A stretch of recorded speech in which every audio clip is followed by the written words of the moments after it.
tan raro porque yo no quería ser actor. Yo creo que como fue tan espontáneo, no lo sentí. Después ya sí me di cuenta que era lo que estaba haciendo.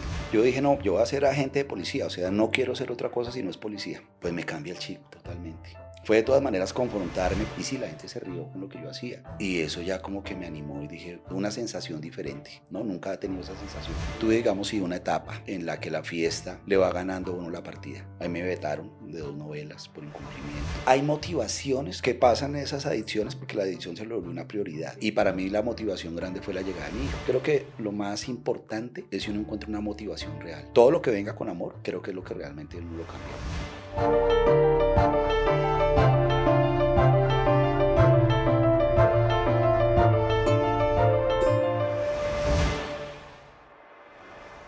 Hola a todos, soy Marco Terro Bayo y esto es Senderos de Éxito.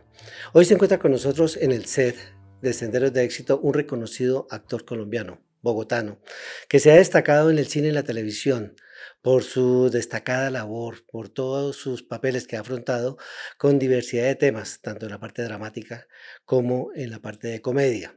Comenzó por allá en los años de 1990 con varias series de televisión y se dio a conocer su trabajo, rompió fronteras y así es como lo conocemos no solamente en Colombia, sino también en el exterior. Su nombre, Julio Pachón. Julio, bienvenido a Senderos de Éxito. Marco, muchas gracias. Qué bueno estar acá. De verdad que me siento orgulloso, honrado de estar acá en Senderos de Éxito. Gracias, mi hermano.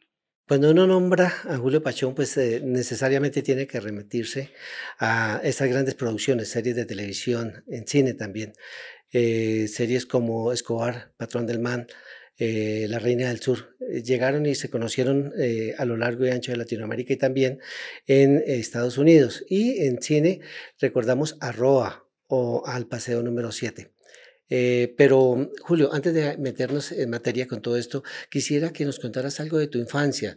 Eh, Considero que tú desde muy joven fuiste cinéfilo y te gustaba ir a las salas de teatro. ¿Por qué no nos cuentas algo de esa infancia, de esa juventud tuya, antes de que te convirtieras en ese personaje que eres hoy en día? Bueno, yo vengo de una familia de artesanos, ¿no? De trabajadores. Mi papá era talabartero. Mi mamá siempre estuvo ahí también pendiente pues, de la casa, digamos que una familia muy normal. Yo nací en Las Cruces, el barrio Las Cruces en Bogotá. De ahí nos fuimos a vivir al barrio Quiroga. Siempre he vivido en el sur. Bueno, viví en la Candelaria en el centro mucho tiempo, pero vivo en el sur de Bogotá. Me siento cómodo viviendo allí. Y en el sur habían unos teatros, digamos que casi que lo único que había en esa época eran los cines. Entonces, pues, en el Olaya estaba el cine de Olaya, estaba el Santa Cecilia, en el Quiroga estaba el Ezio. En los barrios habían cines, salas de cines grandes, ¿sabes? O sea, salas de cines de 150, 200 espectadores en los barrios. Entonces, una de las cosas que teníamos los niños de esa época, y era impresionante la, la audiencia que tenía el cine, porque uno soñaba con ir al cine. En esa época yo me acuerdo, bueno, y ya cuando los fines de semana mi papá, que también le gustaba mucho el cine, entonces íbamos al centro, y en el centro estaban todas las salas de cine, ¿no? Estaba el Mogador, el Olimpia, el Embajador, estaba los que quedaban sobre la séptima al frente de los Dresser Gaitán, eh, y era el Bacatá, el Bogotá, el México. En una sola cuadra habían más o menos unos 14 salas de cine, todas grandes, todas con público, el Lux. Y me acuerdo que hasta la gente pagaba para colarse. Recuerda que había gente que se iba colando y uno iba y le pagaba para que lo dejara.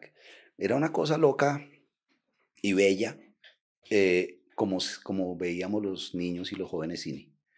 Entonces ahí me tocó esa época, que era lo mejor de las tardes de los sábados, ir al cine que quedaba a la vuelta de mi casa. Y además eran películas obviamente muy atractivas para nosotros, para mí, porque eran dobletes.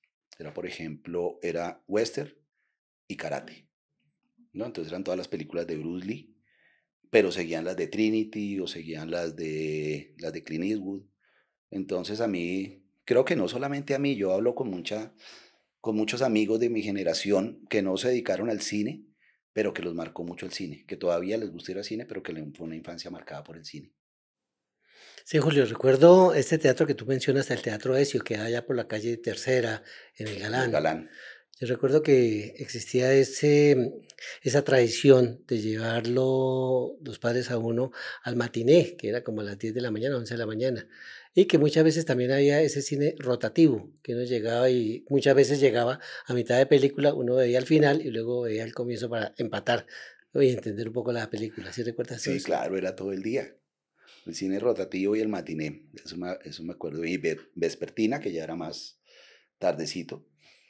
Pero sí, era una cultura, ¿sabes? Era una cultura, una infancia dedicada más a eso, como a ver cine y obviamente a jugar en los parques y a jugar en las calles. Pero definitivamente mi papá fue el que más me entusiasmó con ir a ver cine. Y bueno, ahí se arma uno toda la película de lo que quiere ser. Y ahí yo creo que me empezó a gustar mucho el cine. Yo creo que digamos, héroes que nosotros seguíamos en ese entonces difieren un poco de los que vemos hoy en día. En el caso mío, yo veía, digamos, a Santo, a Blue Demon. Me recuerdo películas como Las momias de Guanajuato. De pronto veía uno a Pedro Infante y a todos ellos. ¿Cuál te gustaba a ti? Sí, también. Además que hubo una cosa, ahora que estabas mencionando el santo, que estaban los cómics, ¿no? Que estaba el alquiler de revistas, que era muy cercano al cine, que además eso también era una cosa mágica. Al frente de mi casa había una tienda donde alquilaban las revistas, entonces uno iba y pagaba como 10 centavos y se sentaba a leerlo. Pero como además era Calimán, Santo, Arandú, bueno, habían como otros tres cómics y uno se sentaba a leerlos y como parecía cine, ¿no? Porque era en caricatura, en cómic todo el tiempo. Entonces, pues uno se gastaba la plata en eso, leyendo, porque se acababa, que terminaba en punta, ¿no? Eran súper inteligentes, además, para hacer los cómics. Terminaba en punta, entonces uno otros 10 centavos y otros 10 centavos. Y esos fueron los héroes que uno tuvo, ¿no? Para mí, Bruce Lee, por ejemplo, y los Trinity. Me acuerdo que los Trinity eran maravillosos, los de Bud Spencer y Terence Terence Hill, Hill, sí, sí que recuerdo. eran esos vaqueros. Ah, bueno, y los otros vaqueros, Charles Bronson, me acuerdo, y Clint Eastwood. Ellos eran los héroes de nosotros, ¿no? Diferentes a los de ahora. No son malos los de ahora, son diferentes, ¿no? Pero pues uno en esa época, ni siquiera Superman era un héroe para mí. Nunca lo conocí. Conocí más al Santo que a Superman y bueno, ahora viene Marvel y todas estas cosas que también tienen otros héroes, pero los de nosotros yo creo que eran más reales, ¿sabes? No tenían tantos superpoderes, sino era un poder real humano. Yo creo que después les tocó inventarse unos poderes para poder tener superhéroes, como que se cansaron del humano y tocó buscarles otras cosas diferentes y los volvieron, bueno, lo que está ahora. Pero sí, mis héroes eran los mismos tuyos, de carne y hueso, pues. Sí, sin duda, héroe sin capa. Am, Llega la juventud y con ello de pronto un sueño, el de hacerte cadete. Entras a la Escuela General Santander. ¿Cómo fue tu paso por la policía? Bueno, lo que pasa es que yo terminé en un colegio militar. Yo pasé por varios colegios durante el bachillerato. Entonces terminé en un colegio militar, en el Antonio Ricaurte. Y obviamente porque en esa época sí eran muy importantes los colegios militares, porque para entrar a la universidad tenía que tener libreta militar. Entonces por eso los colegios militares tuvieron tanto auge, porque si uno estaba 3 años no prestaba servicio, sino que el colegio le daba la libreta. Entonces ellos de una vez lo van perfilando, digamos, ellos van encaminando a la gente para que siga la carrera militar. Cuando uno está terminando 11, que en esa época era sexto, empiezan a llegar de todas las Fuerzas Armadas, pues a ofrecer, digamos, su currículum. Va a la Armada, va a la Fuerza Aérea, va al Ejército y va a la Policía. Y uno mira si le gusta o no le gusta. Yo tenía un conocido en la policía y él me dijo como, métase a la policía, él era mayor en esa época, estaba cercano a la familia. Y yo dije, bueno, pues sí, está chévere. Yo vivía en Villamayor y Villamayor queda cerca a la General Santander. Entonces también pensé, bueno, está cerca a la casa, en esa época eran solamente 3 años de carrera para ser oficial. Y entré a la escuela, entré a la policía de una. Es más, en este momento ahora que venía para la entrevista estaba hablando con unos compañeros míos, yo soy del curso 58, tres generales, tres compañeros míos son generales y ahora se van a reunir nuevamente para celebrar los 40, hace 40 años que entramos a la policía. Entonces van a hacer una conmemoración de eso y todavía tengo cercanía con ellos, con amigos de la policía. Fue muy importante para mí la policía en varias cosas. La disciplina, ¿no? La disciplina es algo que hay que aprenderla. Y ahí obviamente la disciplina es la primera parte. El orden, ¿no? Creo que yo todavía me encuentro con amigos de la escuela y son pulcrísimos totalmente porque a uno le enseñan a doblar la ropa. O sea, yo todavía tiendo la cama apenas me levanto. Y esas cosas, por ejemplo, yo se las enseño a mi hijo, ¿no? Como que son cosas que lo van formando a uno. Y a mí me formó la policía en ese sentido. Y conocer tanta gente, tantos compañeros y quería ser policía. O sea, mi vida, ahí me echaron de la escuela. Ahí me echaron por hacer una copia en un examen. Y ya tenía otros dos arresticos. Entonces, cuando me echaron, yo dije, no, yo quiero ser policía como sea, yo quiero ser agente de policía o suboficial de policía. Pero bueno, afortunadamente mi mamá tomó las riendas y dijo, no, estudie otra cosa y después mira. Bueno, sin duda, si no hubiese sido por esa copia, hoy tendríamos otro general de la República acá sentados en Senderos de Éxito. Pucha, eso sería, dicen que no hay más malo que un policía chiquito y es que eso es jodidísimo. Sí, posiblemente, posiblemente. A mí me iba muy bien en la escuela, a mí me iba muy bien en la policía. Sí, es posible, ¿no? La vida, en eso sí que he reflexionado. Hace poco, grabando una serie Escobar, El Patrón del Mal, estuve en la escuela, porque grabamos allá en la escuela. Y fue uno recuerda, además llego como coronel, ¿no? En ficción. Y fue hasta divertido porque un coronel, que fue el que me recibió, me dijo, caminemos por la escuela. Y lo era que lo van a saludar como coronel. Entonces todos, hasta un capitán, mi coronel, ¿cómo me levanta? Y sentí una añoranza con la escuela y pensé eso, bueno, hubiera sido policía, ¿qué hubiera pasado? Sin embargo, creo que los caminos van cogiendo el rumbo, por eso está muy chévere esto que me preguntaste. Creo que el cine finalmente era lo que yo tenía en mi subconsciente o en mi inconsciente de que era lo que quería hacer. Te escucho hablar con mucha nostalgia, con amor a la institución todavía. Sí, sí, sí, sí, ya te digo, la policía con todo lo que ha pasado y todo lo que pasa y todo lo que uno sabe, de que es una institución que tiene muchos problemas humanos.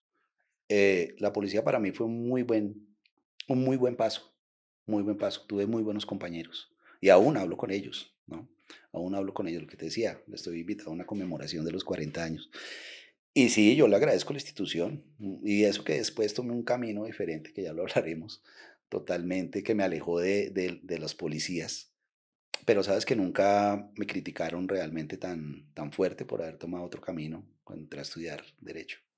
Precisamente eso quería hablar. ¿Cómo haces esa transición? ¿Cómo surge esa transición para que te alejes de esa parte de la policía y te enfoques en la universidad, en la Facultad de Derecho?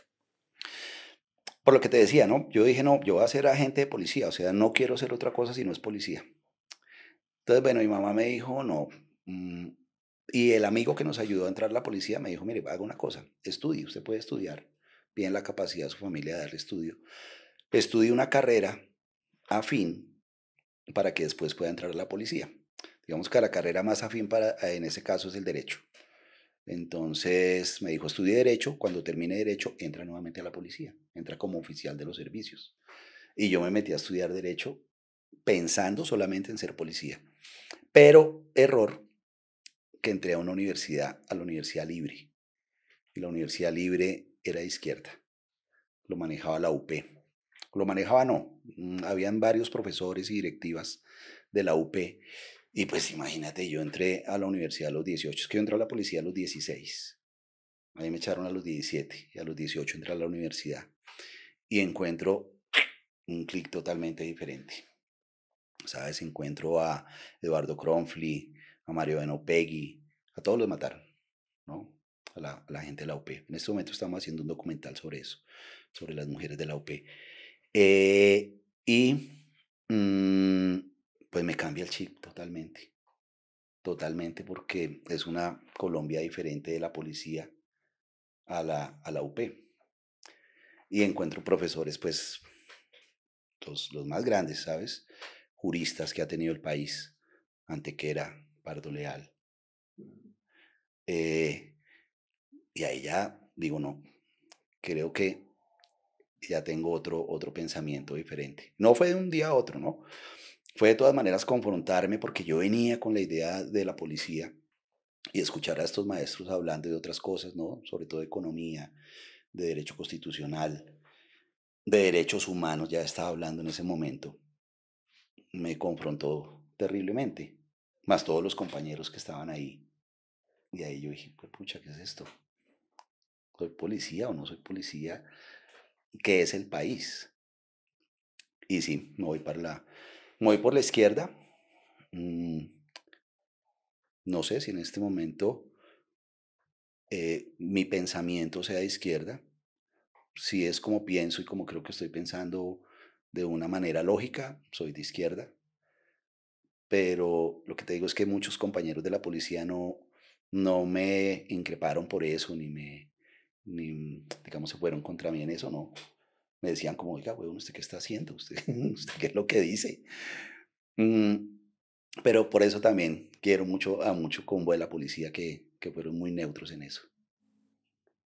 Estuviste 4 años en la facultad, no la terminaste, te dedicaste al teatro.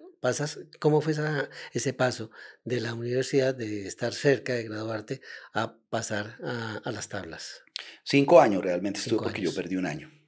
Entonces, perdí un año de derecho porque empecé a conocer el teatro.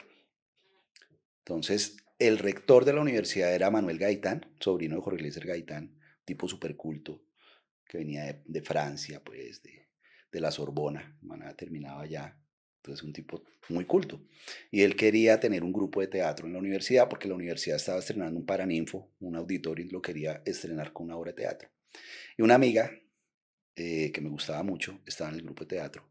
Ella sí era zurda, zurda. Y yo por estar ahí detrás de ella, yo iba a la acompañada a los ensayos, yo nunca entraba a los ensayos de teatro. Y un día, uno de los actores, todos éramos estudiantes de Derecho, no fue. Y yo era los sábados los ensayos. Y yo estaba allá afuera esperándola. Y llegó el director Ricardo Nope y me dijo, mi hermano, ayúdeme porque si no, no vamos a poder presentar la obra. Y la chica me dijo, sí, porfa, entreme. Y entré a reemplazar al actor que no fue. El actor no volvió. Yo hice como unos 5 ensayos y nos presentamos para la universidad y chao. Eso, más que también por estar detrás de la chica, un día le invité al Teatro La Candelaria. Yo nunca había ido a teatro en mi vida, nunca había ido a teatro. Y fui a ver una obra de García de Santiago, que ha sido mi maestro, El Paso, o La Parábola del Camino, una obra hermosa, una obra hermosa. Y yo también veo eso y veo actores como, pues no sé, los que están Alvarito Rodríguez y todo este combo de actores tan maravillosos, y a Santiago, y digo, no, esta vaina esto es como el cine, pero real. Y ya, ahí sí ya me cambió la película totalmente y decidí, un día ya decidí no volver a la universidad. Dije, no, ya no quiero volver a la universidad. Tuve la oportunidad de hablar con García un día, con Santiago, le conté, y el viejo me dijo, pues, si quiere retirarse, retírese. Y véngase acá, aquí va a perder el tiempo. Y yo, bueno, y me metí a estudiar con Santiago y dejé la universidad así de manera tajante, que eso fue durísimo para mi familia, porque pues primero en el bachillerato me cambiaron como de 4 colegios, ¿no? Después me echan de la policía. Después 5 años de derecho y les digo, no, ahora quiero ser actor. Entonces eso sí eso fue duro pero igual me siguieron apoyando, me echaron de la casa, pero me siguieron apoyando. Y ahí ya tomé la decisión de meterme al teatro y decir, quiero ser actor. Y fue muy importante Santiago García, porque él me dio como las ganas. Me dijo, no, hágale, meta a estudiar. Y estudiábamos todos los días en la Corporación Colombiana de Teatro, de 2 a 6 de la tarde. Eran talleres gratuitos que dictaba el cucho. El maestro mandaba los talleres gratis. y eran talleres sobre investigación teatral. Y ahí ya, pues bueno, ahí ya como que uno va relacionándose, conociendo, ya chao la universidad y empiezo, ya comienzo a incursionar en el teatro. ¿Fue quizá intimidante ese primer encuentro, esa cuestión escénica frente a todo un público? ¿Es complicado, es difícil, es complejo? Tan raro porque yo no quería ser actor, ¿sabes? O sea, fue muy, yo creo que como fue tan espontáneo, no lo sentí. Después ya sí me di cuenta que era lo que estaba haciendo. Ese día en la universidad fue como una recocha, como decimos, fue como algo improvisado finalmente lo que salió de eso, que era una obra de Tennessee Williams, era del confesionario. Y yo era uno de los principales, Monk, el tabernero. Pero yo lo hice de una manera espontánea, yo no quería ser actor. Yo dije, bueno, me voy a presentar y la gente se va a reír. Y sí, la gente se rió con lo que yo hacía. Y eso ya como que me animó y dije, una sensación diferente, ¿no? Nunca he tenido esa sensación de que la gente me aplaudiera y se riera de lo que yo estaba haciendo. Creo que eso fue lo que, si me hubiera ido mal, no hubiera sido actor.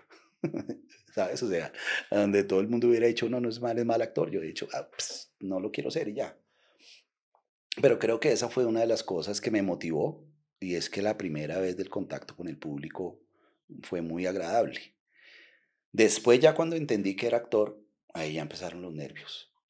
Tan raro eso, ¿no? Porque cuando uno está desprevenido las cosas salen de una manera más fluida, más espontánea. Ya cuando uno cae en cuenta de lo que está haciendo, como que ya vienen toda una cantidad de prejuicios y de conocimiento que te pueden... A mí ahora hago teatro, obviamente, este año ya he hecho varias funciones, pero ahora me da más nervios que la primera vez, porque la primera vez no lo entendía. Era como de un juego. Sí, sin embargo, era algo innato y lo descubriste. Yo creo que sí, porque ya te digo, la primera vez me fue muy bien. Creo que fue el único que aplaudieron mucho y los otros llevaban ensayando casi un año y yo entré con 5 ensayos, logré eso y ahí eso fue lo que me sedujo.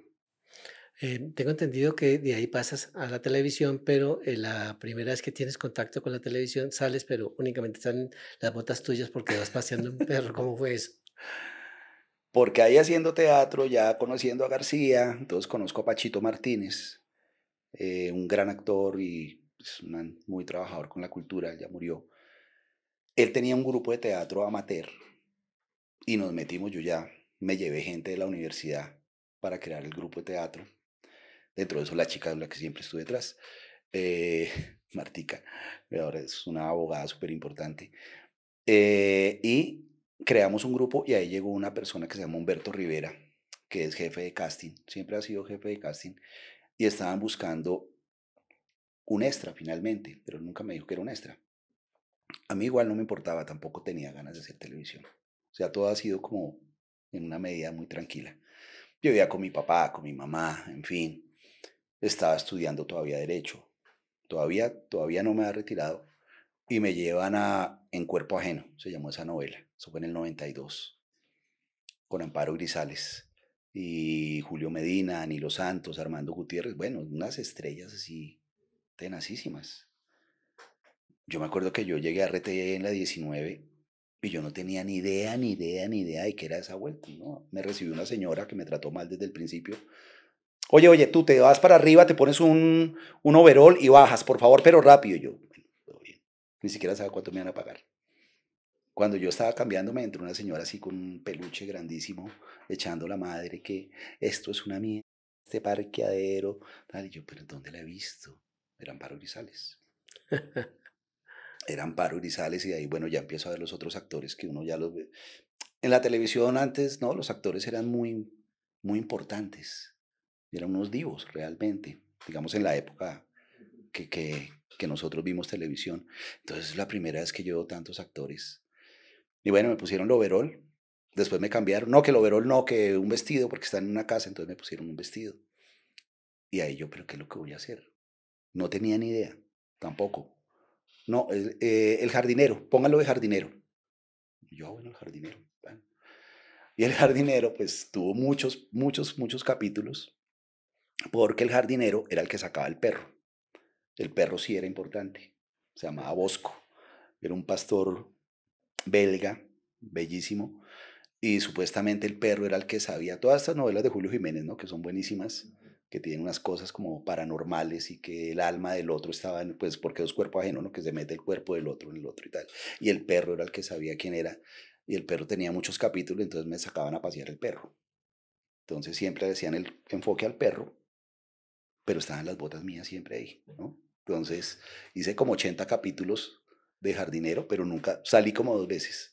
Recuerdo que el primer día yo emocionado porque yo no entendía, en el barrio, yo vivía en Villamayor, a todo el mundo le conté que iba a salir en la novela y todo el barrio mirando la novela y salieron las botas y pues yo le decía, esas son las botas, soy yo, esas botas son las mías y así hice 80 capítulos así comenzó mi televisión, siendo un extra total. Julio, ¿cuál ha sido el papel más desafiante que te ha tocado interpretar a lo largo de tu carrera? Yo creo que el Coronel Jiménez. El Coronel Jiménez, porque el Coronel Jiménez es una historia muy cercana a lo que pasó realmente, ¿no? A él lo matan delante de la familia y eso es tenacísimo, porque, y él sí se baja del carro para que lo maten y todo. Yo tuve la oportunidad de estar cercano a la familia de él, pues por lo que también les conté que yo había sido policía y todo. Eh, y es un personaje histórico que, bueno, que después más adelante y como vienen las cosas, eh, es un país con una corrupción altísima que no es exactamente el protagonista de la novela el que lo manda a matar, sino son otras fuerzas más oscuras y más terribles que no se pueden contar. Entonces eso también me conflictó un poco como decir, bueno, si estamos contando una cosa que no es tan real, ¿sabes? Y aunque Pablo tuvo algo que ver, fueron otra gente más poderosa que Pablo mismo, el que lo mandó matar. Y la muerte de él es una cosa dolorosísima porque lo del hijo es verdad. O sea, al hijo se le encasquilló porque el pelado era un niño. Él no pudo sacar la pistola. Después de chico entró a la policía, llegó a capitán, pero no aguantó y se retiró. Eh, no lo quisieron ascender, pues, porque cuando muere toca el ascenso al cargo inmediato. Entonces todas esas cosas como de la realidad me chocaban emocionalmente un poco al interpretarlo porque sabía todo lo que el man sufrió realmente, ¿sabes? Porque él quiso ser derecho. Él realmente sí trabajó para poder descubrir una realidad y murió de una manera, pues como se moría en ese momento en el país, ¿no? A manos de la bala. Sobre todo frente a la familia. Eso sí, eso era lo que más me impactaba de esa escena. Uy, esa escena sí que duramos pensándola con Moreno, con Carlos Moreno, gran director. Y era que era verdad, o sea, el tipo sí tuvo esa vaina de heroísmo frente a la familia porque él dijo, si me quedo acá adentro, nos matan a todos. Si me quedo dentro del carro, nos matan otro bazucazo de esos. O nos eliminan acá. Por eso el tipo se baja y ya sabe que lo van a matar. Le dice, ustedes no se bajan, se quedan ahí. Ese personaje estuvo emocionalmente fuerte. Digamos, tú recibes un guión, decides participar con ese guión, salir adelante, representar al personaje, pero ¿cómo lo preparas? ¿Tienes algún ritual, alguna técnica específica para poder encarnar ese personaje? Yo creo que en el guión está todo, ¿sabes? Yo creo que lo que dice Anthony Hopkins y es saber leer, ¿no? Yo creo que en la medida que uno entienda al escritor, ahí está el personaje, ¿no? Hay muchas técnicas y yo admiro a todos los actores que tienen técnicas, no sé, la memoria emotiva, el método Meissner, en fin, yo creo que todas sirven. A mí básicamente me sirve entender el guión. Y creo que eso sale de la escuela de García, de Santiago, y él decía, eso es sencillo, situación, acción, personaje.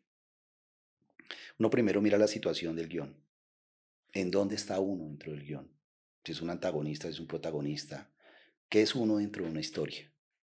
Si uno entiende en dónde está ubicado uno dentro de la historia, ya es mucho más fácil.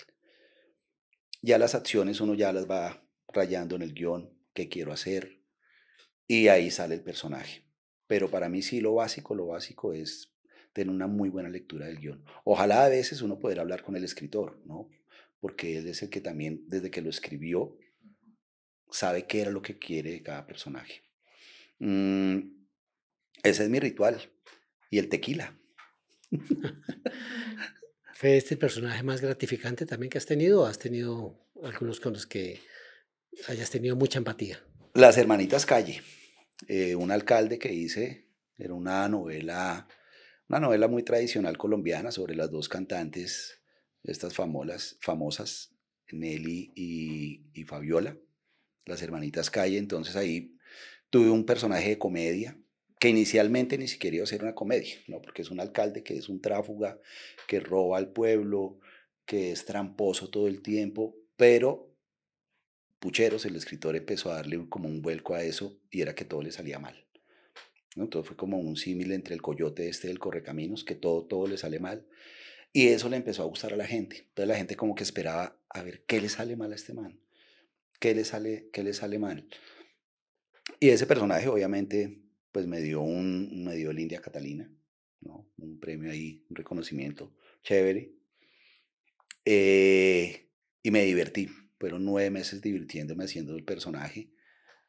Además, pues, digamos que con este tipo de pensamiento mío me lo disfrutaba mucho porque siempre me preguntaban, venga, ¿y usted cómo hizo para ser el alcalde? Yo decía, no, pues me fui a otro país porque aquí como no hay corrupción, me fui para Holanda a ver cómo es un alcalde en Holanda. Aquí no, aquí en Colombia, ¿cómo voy a interpretar yo un alcalde corrupto? Y todo el manera, todo. Es más, yo me inventé muchas cosas. Pucheros me alcanzó a dar cierta libertad para jugar con eso. Y a la gente le encantó, a la gente le gustó mucho un personaje malo, cómico, como tres cosas que tenía, que era bandido, porque era un bandido, pero todo le salía mal, entonces todo lo volvía comedia.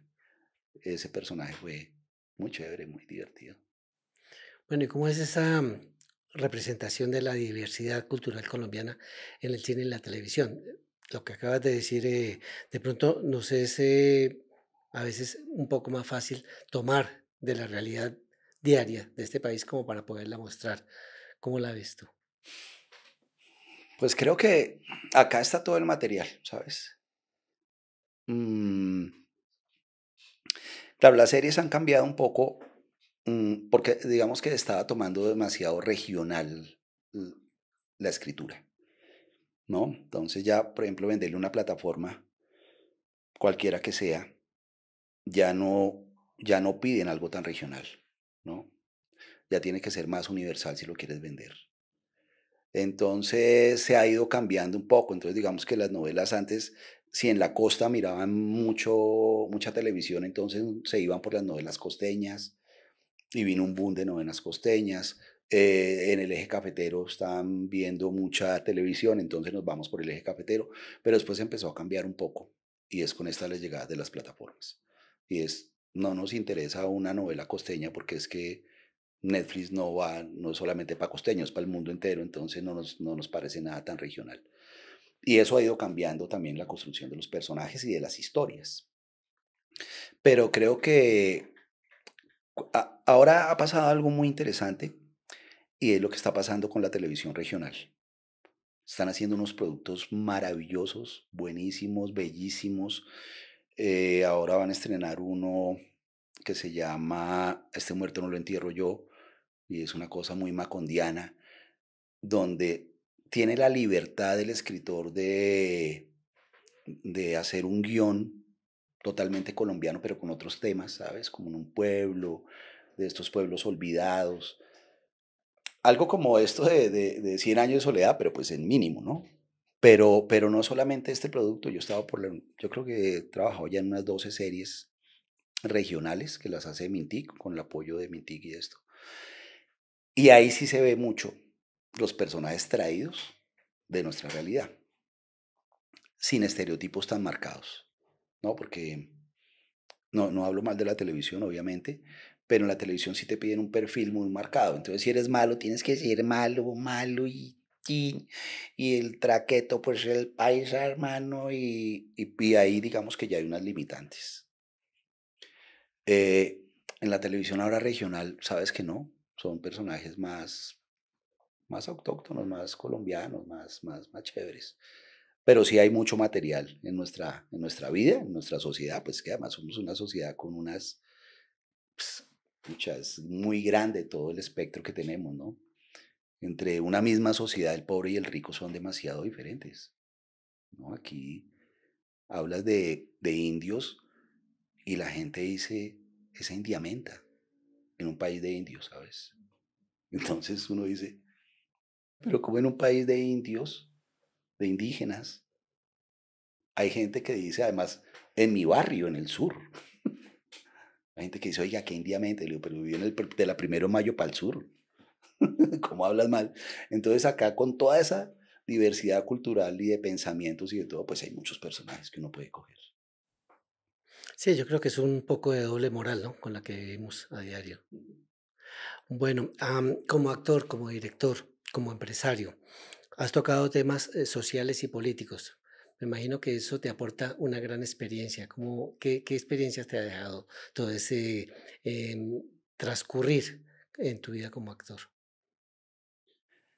Creo que conocer las regiones, ¿no?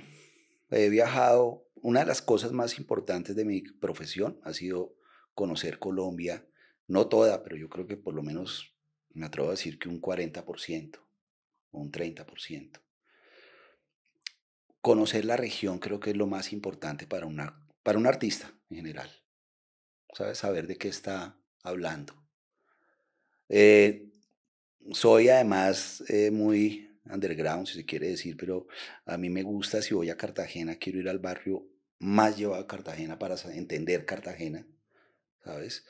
Mm, y eso es lo que creo que me ha aportado y es conocer a la gente realmente, cómo vive Colombia, ¿no? Entonces, por ejemplo, esto de las series regionales me ha parecido bien. Estuve en una serie que lo grabamos en Tierra Alta, Córdoba. Claro, ¿quién conoce Tierra Alta, sabes? O sea, tengo la maravilla de ir hasta Tierra Alta. Eh, Eso queda en el Alto Sinú, con unos problemas tenacísimos. En un parque estaba lleno de emberas porque los habían sacado por una hidroeléctrica que están haciendo allá. Ir y compartir con los emberas, creo que, y entender cuál es su proceso, eso me forma a mí como artista y como actor, ¿no? Hasta para crear personajes, lo forma a uno eso. Entonces, sí creo que políticamente y en mi formación personal viajar, pero conocer la realidad del país. Porque una cosa es que tú llegues y te quedes en el hotel, ¿no? Y que salgas a comer a las partes chéveres, que también me encanta, obviamente. Pero creo que la otra es como llegar a un pueblo y saber, bueno, ¿de qué vive este pueblo? ¿Cuál es la economía del pueblo? ¿Cerca de qué está? Ir y buscar a la gente y hablar con la gente. Y a uno como actor se le facilita, ¿sabes? Porque la gente quiere estar con uno cerca. Y te hablo de lo de Cartagena porque es que en Cartagena yo he grabado varias cosas allá y uno siempre sale, está en Boca Grande o en la murallada y ya, y listo. Y un día estaban terminando una novela mía, se estaba terminando ese día. Y de los que venden ahí cerveza por la playa, pasó vendiendo cerveza. Bueno, a mí me cayó bien el tipo porque hasta me la invitó y me dijo, no me la pague y tal. Entonces me puse a hablar con él, le dije, bueno, ¿y usted qué? ¿Dónde vive? Me dijo, esta noche es el final de la novela tuya. Y yo así, me dijo, no, allá en el barrio vamos a sacar los televisores para verla y tal. Y yo le dije, ay, tan bacán, ¿y tú dónde vives? Me dijo, no, en el Pozón. Yo, bueno, pues me voy para allá. ¿De verdad vas para el Pozón? Yo le dije, sí, de una. Entonces yo salí, yo me estaba quedando en un hotel ahí en Cartagena y le digo al vigilante de seguridad, yo a varias veces me había quedado allá, le digo, mi hermano, consígueme un carro para el Pozón. Me dice, ¿tú eres marica o qué? Y me sacó un periódico y me dice, mira, la semana pasada mataron 8 manes allá en el Pozón, allá no va nadie. Y le dije, no, pero no le puedo quedar mal a los manes, ¿sabes? Y bueno, me cogieron un taxi que además me cuidaba y todo, y llegué a ver el final de la novela en el Pozón, un barrio que es la Cartagena Real, ¿sabes? Al lado del terminal, y ahí queda por ahí pasa todo el alcantarillado finalmente. Y además me impresionó porque había unos niños jugando pensé que era como un conejo, yo, pero ¿por qué van a matar al conejo? No era un ratón como así de grande. Y ahí los manes sacaron los televisores y vi la novela ahí y entendí a Cartagena, entendí cómo es que se vive. Creo que eso realmente es lo que me ha aportado la carrera, conocer. Claro, sin duda, Julio. Y yo creo que ese tipo de situaciones es lo que lo hace a un humano. dentro de esa humanidad, digamos, hay momentos aciagos, funestos que has tenido en tu vida, de pronto un tanto oscuros para algunos. Y ese, la adicción, las adicciones. ¿Por qué no nos hablas algo de eso? Sí, yo creo que eso viene, es que es tan raro, ¿no? Porque yo creo que, lo decía hace poco, veía algo de Miguel Bosé, y él decía que la adicción más difícil que ha tenido y que ha dejado es el alcohol, ¿no? Pero es que como la adicción del alcohol es tan social, que uno no la siente. O sea, uno cree que finalmente no está adicto, sino que está socialmente correcto. Esa ha sido, yo creo que además uno arranca a veces por ahí, eh, y la fiesta, y no lo digo solamente porque hay una estigmatización para los artistas, ¿no? Y es que no, es que si el man es teatrero, pues fuma vareta, eh, si son cineastas, entonces se echan en fin, todo lo que se habla alrededor del arte. Eh, y no es solamente, es en la sociedad total. Lo que pasa es que nosotros estamos más expuestos a la gente. Entonces, es más fácil que nos reconozcan por cualquier fiesta, porque tú estás en una fiesta con médicos. Yo conocí unos neurólogos que van para meter. Decía, pero estos locos, si saben que les hace daño, ¿sabes? Pero ellos están en una fiesta y pues nadie los reconoce, entonces no hay problema. Pero si tú eres un artista más o menos reconocido, entonces te miran y dicen, ah, este tipo está. Y eso ha sido una estigmatización grande. No quiere decir que no haya recorrido todos los caminos, obviamente. También por curiosidad, un poco, ¿no? Por curiosidad y porque yo entré a la televisión en un momento que fue un boom grandísimo, terriblemente grande, y es que venían copiadas unas fórmulas o unas cosas que estaban pasando, digamos, en Hollywood, ¿no? Que todos estos se murieron de adicciones y todo. Y aquí grandes actores, grandes artistas, llegó eso, ¿no? Llegó la droga. Y era muy común consumir. Y hacía parte como de todo el entorno laboral. Nadie obligaba, obviamente, porque eso sí, creo que nadie puede decir, no, es que a mí me obligaron. No, nunca. Uno lo hizo porque quiso. Y tuve, digamos, sí, una etapa en la que la fiesta, por llamarlo de alguna manera, le va ganando a uno la partida. O sea, se vuelve uno un poco irresponsable, eh, no tiene tanta disciplina, y esas cosas como que ahí me vetaron de 2 novelas por incumplimiento. Ya habían amigos de teatro que decían, bacano trabajar con él, pero es que es difícil, con Julito es difícil. Y eso ya me empezó como a dar también como una claridad de qué era lo que estaba pasando. Sin embargo, creo que hay motivaciones que realmente lo dejan que pasan esas adicciones porque la adicción se lo vuelve una prioridad de vida, ¿no? Y para mí la motivación grande fue la llegada de mi hijo. O sea, yo hace 12 años, no digo que haya dejado todas las adicciones, pues me gusta tomar de vez en cuando. Pero otras cosas que estaban pasando con mi vida, cuando llegó mi hijo, dije, aquí voy a parar, ¿sabes? Yo creo que lo más importante es si uno encuentra una motivación real, porque yo estuve en Alcohólicos Anónimos, Narcóticos Anónimos, ¿sabes? O sea, de esos guayados que yo me iba para una iglesia cristiana a ver si me convertía. 2 veces fui a una iglesia cristiana y salía y tomaba más. Yo decía, no, no puede ser que esté llegando hasta allí y que respetando todo, ¿no? Pero llegaba a unos puntos de desesperación porque no tenía una motivación. Entonces, si la motivación es en lo que sea, si quieres creer en un Dios, si quieres volverte lo que tú quieras, ¿sabes? Es importante, es muy importante. Pero la mía llegó con mi hijo, con la llegada de mi hijo, y eso como que Y sí se puede, ¿no? Que lo más interesante es que mira que yo, por ejemplo, la corté de una vez, de unas adicciones que yo tenía, y el día que nació, que lo vi, que lo cogí, tan, que dije, no, voy a parar estas cosas que estoy haciendo, las voy a cortar. No, no volví a hacerlo. Pero es eso, es una motivación lo que le llega a uno, no sé de dónde. A mí me llegó de mi hijo. Pero sí, eso creo que son vivencias que también no, de las que no me arrepiento, ¿no? O sea, aquí yo nunca voy a decir, ay, sí, yo hice tal. ahí sí me divertí, ahí sí conocí un poco la vida. Pero lo importante sí fue que la paré. Yo creo, Julio, que llegó desde el amor hacia tu hijo te hizo cambiar todo tu panorama, toda tu perspectiva. Es que yo creo que esa es la única fuerza real, ¿no? El amor de lo que uno tenga. Yo te digo, puede ser el amor en algo superior, venga de la religión que venga, eh, en el trabajo mismo, ¿sabes? El trabajo también ahora me ha vuelto mucho más responsable. Eh, Veo ahora a algunos actores, amigos, que, que dicen, no, estoy en un guayabo. Yo digo, pero... Y yo estoy en otra posición y yo, así era yo. Y no los juzgo, obviamente, ¿no? Yo tengo un dicho ahora cuando estoy de asistente de dirección, les digo, bueno, mañana el llamado que lo quieren con qué, con caldo, con Gatorade, sal de frutas, yo conozco ya eso como es. Entonces, si es el amor al trabajo también es válido. Todo lo que venga con amor, creo que es lo que realmente uno lo cambia a uno. Yo creo que la experiencia que has tenido como actor te dio esa posibilidad de volverte productor y luego empresario. ¿Cómo se dio ese cambio que me imagino fue paulatino, no fue tan rápido como uno quisiera, pero que con base en todas las experiencias que habías tenido, lo lograste? ¿Cómo fue eso?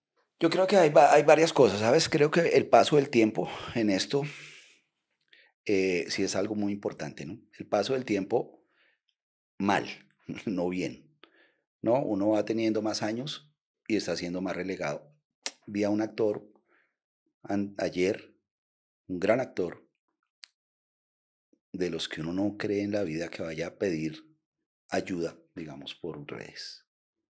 De verdad que yo dije, hijo de pucha, me conmovió durísimamente porque yo he trabajado con él, pues además un tipo súper importante en el medio.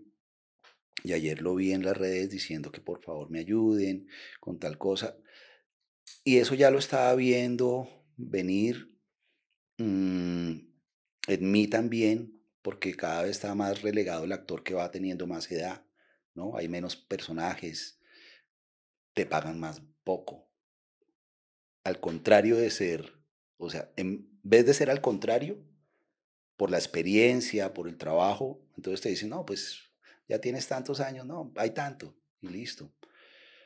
Eso me empezó a mí a abrir un poco la mente, ¿no? Y un día vi una entrevista de Derbez, de Eugenio Derbez, y el man decía que él le daba las gracias a TV Azteca y a Univisión y a Telemundo por no haberle vuelto a llamar a trabajar, porque por ahí fue que él comenzó su propio proyecto. Entonces dije, mira, que esto tiene una lógica tenacísima. Y también lo dice Dago García. Alguna vez también escuchando a Dago, Dago dijo, no se quejen, hagan su propio proyecto, hagan un corto, pero háganlo de ustedes. Y bueno, todo se fue dando, porque tengo un amigo, un socio que se llama Edwin Díaz, que él tenía una película, él rodó una película que se llama Decembrina, que se estrena este año, y trabajamos yo como actor, él como director, no nos conocíamos, sino que vivimos cerca, él vive en Santa Rita, que es como a 2 cuadras de Villamayor, y un día me llegó y yo estaba con unos amigos y hablamos, y yo le dije, ¿usted qué hace acá? Me dijo, no, es que me averiguó dónde era su casa. Y yo, bueno, venga, entonces tomemos, tomamos. Eh, Y le pregunto, ¿usted cómo hizo la película? Usted no tiene plata. Me dijo, no, con la ley 814. Yo soy, pero pues yo no tengo la plata, la puso otra empresa. A mí me pagaron solamente por el guión y por la dirección. Y ahí seguimos hablando, seguimos hasta que creamos una empresa, que fue La Villa Producciones. Ya llevamos 3 años. Eh, y empezamos a indagar, y bueno, comenzamos con esto de los videos musicales y nos iba como un carajo, porque pues hay empresas que cobran muy barato. Pero empezamos como a armar un combo ahí para trabajar. Y ya indagando bien sobre la ley de cine, decidimos hacer una película y invertir en películas. Y bueno, ahí ya llevamos 5 inversiones, ya llevamos una película que la vamos a tener ahora. La tuvimos en Cartagena con el tráiler. Pero de verdad que todo esto es por la necesidad de no terminar olvidado de alguna manera, ¿sabes? Y mendigando. Eso sí que me parece terrible y es terminar uno diciendo, mira, yo fui un gran actor y ahora estoy en la inmunda. Eh, no, yo creo que hay que arriesgarse, totalmente arriesgarse a una empresa, la que sea. Y si uno pierde, pues pierde con dignidad, ¿sabes? Me quebré yo mismo. No me esperé a que me quebraran o a que me llamaran. Y en este momento, por ejemplo, que hay tanta gente de televisión, ¿sabes? Me han llegado productores, como se ha acabado un poco, están sin nada. Y era gente que estaba muy segura en una empresa. Pero tú trabajas para una empresa y finalmente si la empresa se acaba o la empresa te dice chao, ¿qué pasa? Quedas. Entonces sí creo que arrancar una empresa, la que sea, empanadas, pero que sea la de uno. Eso fue lo que me motivó totalmente a tener una empresa. Sí, Julio, es sin duda arriesgarse a dar el paso, confiar en uno. No hay de otra. No hay de otra manera. Y es eso, yo dije también como, bueno, tengo tantos años de experiencia en esto, imposible que no tenga algún conocimiento. Obviamente, hay que prepararse, ¿no? En eso he estado, pues, estudiando y me gradúo ahora en agosto de actor. Sí, estudié, hice una homologación y ahora en agosto me dan. Pero eso, por ejemplo, lo de crear una empresa también me motivó a ir aprendiendo más cosas. Yo no sabía Excel, no tenía ni idea. Me tocó meterme en un curso de esos de Excel por allá en Chapinero, 3 meses de Excel. Porque también pasa una cosa y es que creo que uno se queda en una vaina de confort y yo creo que nadie se envejece. Yo creo que lo que pasa es que no se actualiza. Claro. Creo que eso es lo que sucede. Precisamente hablando de la Villa Producciones, sabemos que tienes algo que vas a presentar en Cannes, La sangre de Palermo, una historia basada en hechos reales, en donde una niña de 8 años y la negligencia médica son los principales protagonistas. ¿Por qué no nos hablas de esta producción tuya y de dónde la podemos ver, cómo la podemos seguir, para conocer mucho más de esta historia? La sangre de Palermo es el primer producto que va a tener la villa totalmente, ¿no? Porque hemos sido coproductores de otras. Esta es una idea de Edwin, Daniel Díaz, de mi socio, y la coescribe con Alejandro Aguilar y Cristian Medina, y Alejandro Aguilar también dirige la película. Entonces ellos tres se unen, pero es que esto es una historia de la vida real. Esto pasó en el 93. En el 93, en una clínica de Bogotá, hicieron mal un procedimiento al comprarle a un laboratorio un lote de sangre. En el 93 el SIDA era una enfermedad que estaba en una ola altísima y era mortal totalmente, porque no había medicamentos, no había tratamientos para el SIDA. Además que era estigmatizado terriblemente, ¿no? Que tuviera SIDA era porque era o homosexual o estaba en la prostitución, una de las dos cosas, y punto. En el 93, en la clínica, como te decía, un tipo que sabía que tenía SIDA va y vende la sangre. No le hacen bien el protocolo y esa sangre pasa a la clínica. A la clínica llega una niña que tenía anemia. La niña es como de unos 4 años. Aquí la tenemos un poco más grandecita por cuestiones de actuación. La niña tenía 4 años y cuando ya estaba en un tratamiento contra la anemia y aparece contagiada de VIH. Entonces, obviamente, hay una alarma grandísima. Es como una niña de 4 años aparece con SIDA. De una vez le caen a los papás a ver cuál de los dos está contagiado y ninguno de los dos está contagiado. Entonces ahí ya la alerta es más grande y empiezan a hacer un seguimiento, un recorrido de esa sangre de dónde viene y logran dar con el tipo. Él muere, ¿no? Él murió en la cárcel, ahí lo cogen, él cae preso, muere en la cárcel de Barranquilla de SIDA, pero en ese loto que él vendió de sangre, como mínimo de los casos que se supo, fueron 13 contagiados de SIDA que murieron por la sangre del tipo. Esa es la historia. Eso es una noticia que salió a nivel nacional, pues que fue terrible. Y a partir de esa historia, ficcionamos, o ficcionaron ellos tres historias. La de la niña, pero entonces a la familia había que ponerle un amante, ¿no? Para que además fuera mucho más dramática la ruptura. La niña muere, porque en la vida real murió. En esa historia están unos actores maravillosos, Yesenia Valencia, Julián Caicedo, la niña que la traje de teatro. Calúa, con un combo muy bacano ahí. Viene la segunda historia y es de una campesina, este ya es ficcionado, que tiene un tratamiento contra el cáncer y le van a hacer la última quimioterapia. Pero en la penúltima le hicieron una transfusión de sangre y viene de ese lote. Entonces cuando ella llega a que le hagan la última quimioterapia, la trae el médico y le dice, tenemos un problema. Y es que necesitamos hacerle unas muestras porque parece que usted tiene VIH. Yo soy el amigo de la campesina. La campesina es una actriz maravillosa que es Fabiana Medina. Y ahí también está Sebastián Toro. Otro combo también, Cata Cardona. Y la campesina, pues, eh, ahí no muere, muere obviamente para el público. Esa es la segunda historia. Y la otra historia es la vida del protagonista, que es Arrasola, que lo hace Luciano Alessandro.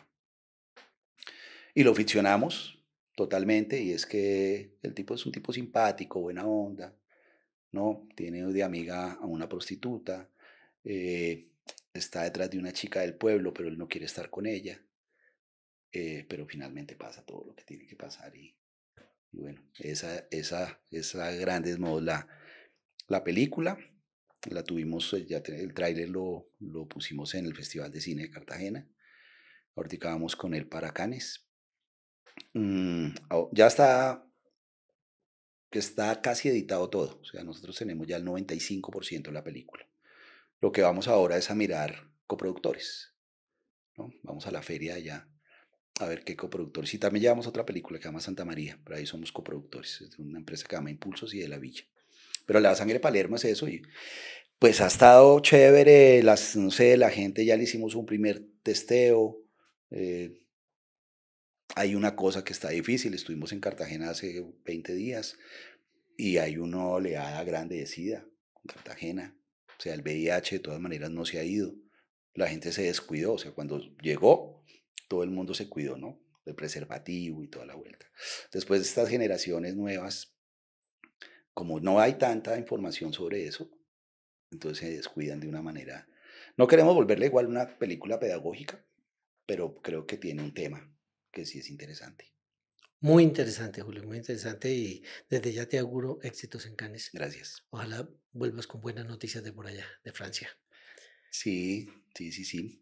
Y bueno, seguimos buscando aliados. Sabemos que eh, en Estados Unidos, por ejemplo, también hay empresas. Pues mira, tenemos una historia que se llama el Cementerio de la U. Ya tenemos la inversión, ya le hicimos la inversión del 90%. Y esta es una película de terror. Mm, Estados Unidos, por ejemplo, tiene un mercado grande de terror. Tiene además unos circuitos importantísimos.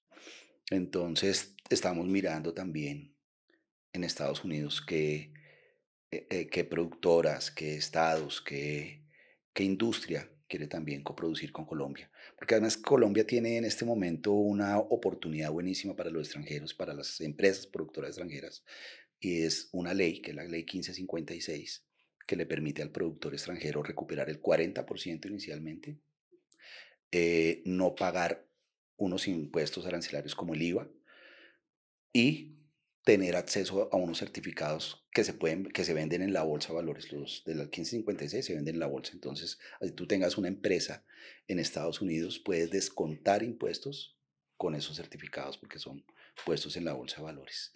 Entonces, eso es lo que ha traído, además del talento que hay acá, ¿no? En Colombia ya hay la parte técnica, ya está muy desarrollada.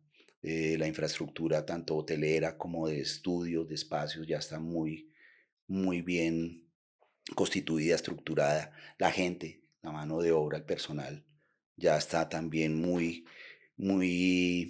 académicamente, si lo queremos llamar profesionalmente, está en muy buen nivel. Entonces, por eso también han traído mucho acá. Entonces, Estados Unidos para nosotros también es una plaza que nos interesa mucho.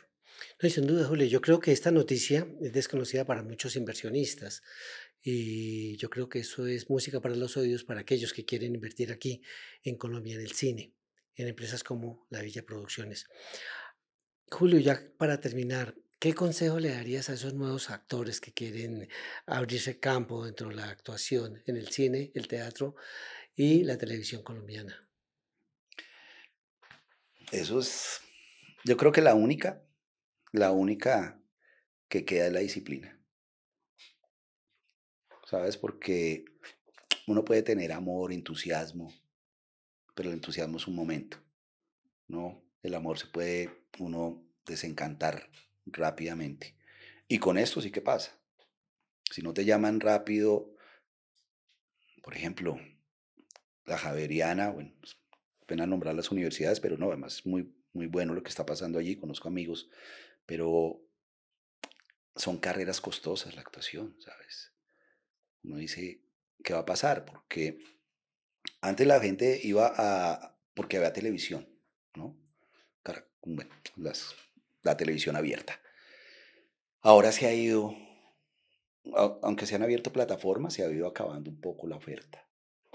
Entonces a veces el actor o la actriz sale de la academia dispuestos de una vez a protagonizar Netflix. Está chévere pensarlo así, ¿no?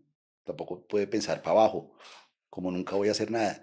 Pero salen y se estrellan con una realidad y es que no hay tanta oferta, que hay muchos actores y muchas actrices, que el teatro no es que sea tan rentable, si lo hablamos económicamente, profesionalmente es muy importante, pero administrativamente no es que sea tan rentable y se empiezan a desilusionar. Entonces esto si no hay una disciplina que realmente te levantes y digas, no importa si me llaman pasado mañana o dentro de 3 años, pero voy a seguir.